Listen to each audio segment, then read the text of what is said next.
காரமா சாப்பிட்டு சாப்பிட்டு போர் அடிச்சிச்சு. அதுக்கு காரணம் இந்த சென்னையில இருக்க ரொம்ப சூடான கிளைமேட்டு. அழகான வியாழக்கிழமை இரவு நேர டின்னர் என்னன்னு பார்க்கலாமா?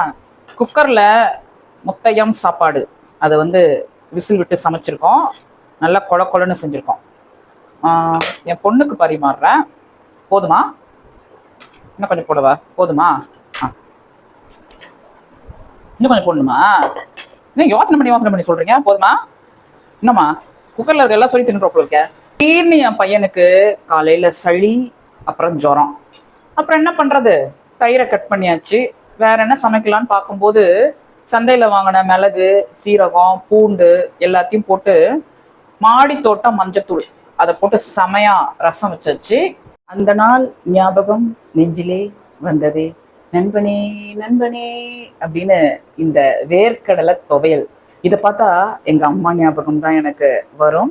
ரொம்ப காலம் முன்னாடி நான் 5வது 6வதுலாம் படிக்கும்போது அம்மியில இந்த வேர்க்கடலை தொகையில நாங்கள் செய்வோம். வேர்க்கடலை, பூண்டு, புளி, காஞ்ச மிளகா, வேணும்னா ஒரு வெங்காயம் வச்சு அப்படியே இந்த சாப்பாடை தினம் தினம் இந்த தொகையில வச்சு தினம் தினம் ரசம் சோறு சாப்பிட்டுட்டே இருக்கலாம். எங்க அம்மாவை நான் இந்த பதிவின் மூலியமா ரொம்ப மிஸ் பண்றேன். சில காரணங்கள்னால நாங்க 2 பேரும் பிரிஞ்சிருக்கோம். போதுமா?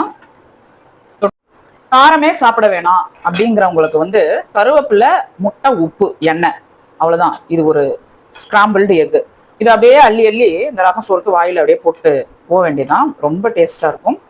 இன்னைக்கான டின்னர் ரெசிபி வெறும் ரச சாதம், தொகையல், முட்டை scrambled. Happy cooking, happy eating.